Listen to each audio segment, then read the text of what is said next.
The beautiful Sarah Brightman, chosen by our guest today, Carolyn Verhoef, and we're talking about a professional organisation, which she is, originally a chef, and then went into front of house and retail management, and now she goes to your house or to your business and helps you declutter.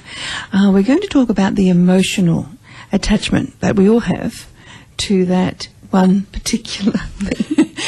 Certainly used its out, past its use by date, but some people have to cling on, don't they?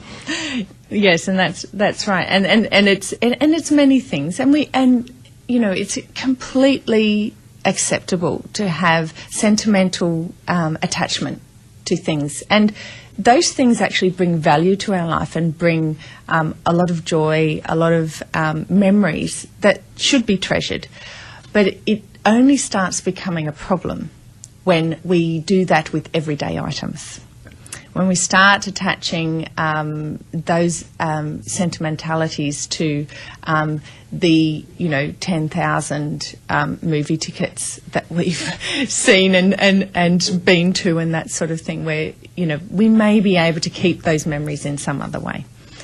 What would you suggest in some other way then for the movie tickets? Very simply, and this is the same advice I would give for parents keeping the artwork of children, because that's a big one, is that they bring so much home. And it is wonderful to see them being creative, but really your home will be overtaken by artworks coming home from kindy and preschool. So simply take a photo of the item, and then you can actually create something even more wonderful by creating a collage with those photos and bringing more meaning to one page rather than having thousands of items sticking around the house and clogging up the spaces. So it reminds me of Claire Dunphy. Do you watch Modern Family? She collected everything from Mother's Day, the hats and everything from the handprints on the T-shirt, and they're all absolutely cringing. She said, "I've kept everything you've ever done for me." Yeah, and and that's another thing I try to remind clients is that what has your parents kept of yours from when you were 5 years old? Probably every single painting I did. I don't know. Really? And a lot of people say, "Oh, actually, nothing." And my hair. My mum's cut my hair. Yes, and yes, those things are sort of sentimental and good to keep. But then we get on to keeping items because they could be useful for something else. We're all guilty of that. Yes. I've just got a little scenario back in my head. In Men's Shed, of course, and it's a wonderful place for men to go to, and I've had men on from Men's Shed, and please go to your local Men's Shed blokes. There is some girls that can go in certain times, but how do you deal if you're going to a place and the wife wants you to help clear out her husband's garage or shed? Has that ever happened? I never get to that stage because in the initial conversation on the phone, I would make sure that it was their things that I was organising. I won't remove anything that's someone else's from a space. Right. So if a wife comes in to get me to help her with her things, I won't remove anything of her husband's unless he's there and we're doing it together. Oh, that's a good idea. Yeah. So you can't just go into the shed and throw out all the... No. And that comes back to the emotional attachment. I have no idea what emotional attachment that partner has to those items, and I dare say that the wife may not either. So, exactly, yeah. Yeah, very, very... yes, very, very aware and would protect the person's items that they own, because I would want to have that discussion before we throw anything out, because you can do more damage than good. Have you ever had to go and help out somebody who's recently lost someone who's passed away?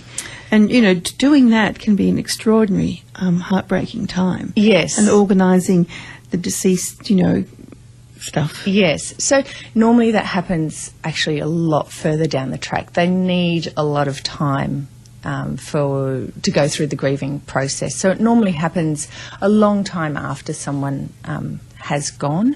Yes, and it's about being really sensitive to what might be very precious. I can think of an instance of someone who was keeping clothing of a loved one, and it really was becoming too much, using too much of her space to keep all of the items.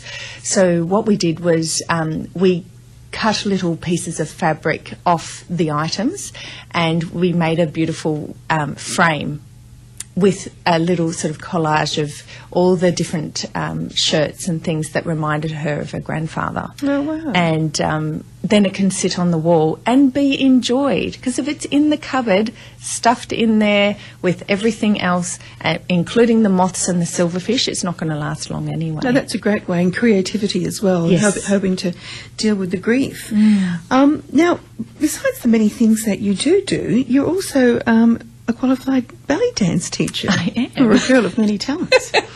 Wow. Now tell us about that.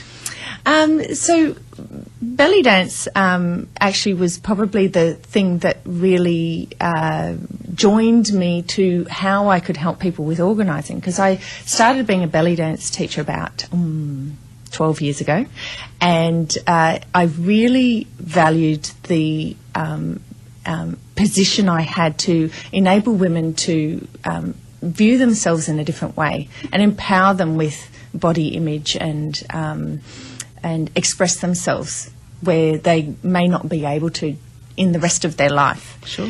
And then when I discovered that I could help people with the skills I had in organising, it's the same kind of thing. It's empowering people. That's wonderful. Well, now, it's getting on 7 minutes before 4. The final track that our guest has chosen today is...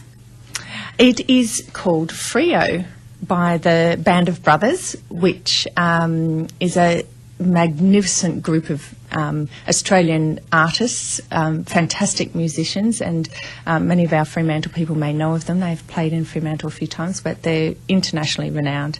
And this song reminds me of when I first moved to Perth, and is a magnificent, uplifting, fantastic combination of symbiotic skill.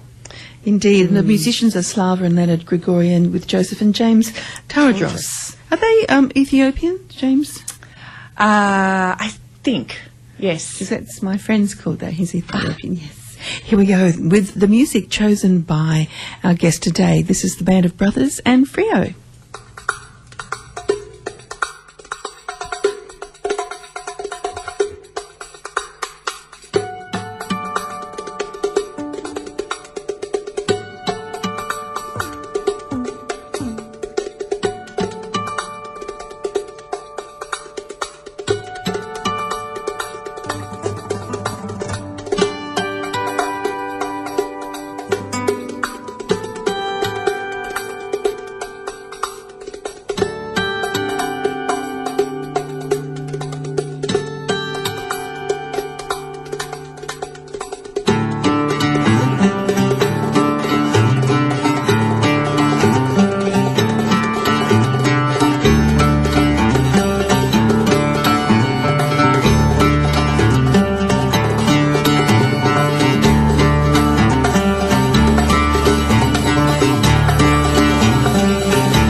The band of brothers Freo, inspired by being in Freo themselves.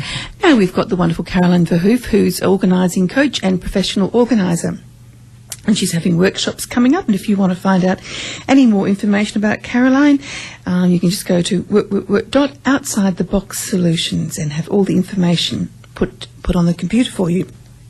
But we're going to round off with a story. You obviously helped people and they would have got great benefit. I'm thinking about getting you to come to my place already.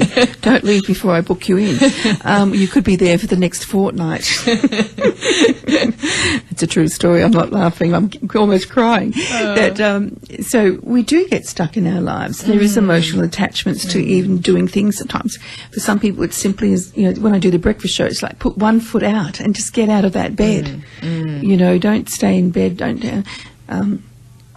If the only thing that's tidy in your house is the ceiling, well, look at the ceiling. Yes, exactly. And so who have you helped? I mean, obviously you would have helped a lot of people. I imagine I'd probably get a lot of help for you. I think sometimes you need someone there to spur you on. Yeah, and that's a lot of my clients will say that I'm not sure why I can't do this without you being by my side doing it together. But what happens is during our sessions is that I find most people get to a point of being able to have that moment of realisation, that's why I'm doing it that way and that's why it's not working. That real aha moment of now I can see the system beyond the trees, that forest beyond the trees scenario comes up a lot. And after I leave in a session, they are spurred on to actually do a lot more for themselves. And, there's a lot of motivation that comes with getting clear spaces. And once they start, they really get on a roll and you see some absolutely wonderful enlightened moments from clients that can really go on and do the things that they would never be able to do without getting clear on those things. Well, I think if you can also be there to help support. How many hours would you spend with someone who was, needed your help and getting their house in order and stuff like that? It's a bit like how long's a piece of string, because everyone has different levels of organisation they would like in their lives, because I really see organisation as a continuum. We all feel comfortable in one point or another, and where you're comfortable is where I want to get you. You don't need to be at my level of organisation. It's because obviously yours is very superior. But if you were to suggest, say somebody, because I see here as well, you qualified, you've got mental health first aid so at Monash University. Yeah, so I felt that was a really important part of providing service, was being aware of mental health and being able to support those who are going through a lot of anxiety or depression. You see that a lot with people who have a lot of clutter, that they're either coming out of it or they might be just approaching it. And I try to steer them into professional help wherever they may want help with that. I don't push it on them, of course. No, but you've got suggestions. Yes. And sometimes people need that, someone to, to tune into. And obviously you're getting to see their personal space. So yes. You can suggest a health professional. Why not? Yes, exactly. Yeah, so it really can be a whole life change, definitely. And then once they've got all their decluttering done, do they come along to the belly dancing class and join in? Some do, actually. I can imagine that. You'd probably kind of feel quite free and, hey, I'm going to go and, That's right, and that's the whole purpose of being organised, is not to be neat and tidy, but to be able to have the time, the energy, the money to go do what you really want to do. Yeah, and going forward and not being stagnant. Yes. Well, look, it's been lovely having you on the show, Carolyn. I hope you come back again and talk to me. I would love to. I've got a wonderful naturopath, Casey Greaves, coming in on Monday. Then we go on holidays. Murdoch comes in and takes over. But I'll be doing Saturday shows. But hopefully you come in on a Monday when I'm back on air on a Monday. That would be fabulous. A couple of months' time. I'd love that. Good. Okay, well, I've got a song for you. Because it's Johnny Nash, I Can See Clearly Now. Yes. Perfect. And I think that's the way we're going to end off our wonderful interview. Thanks, Caroline, ever so much for coming in, and we're going to have you back on air real soon. Thank you.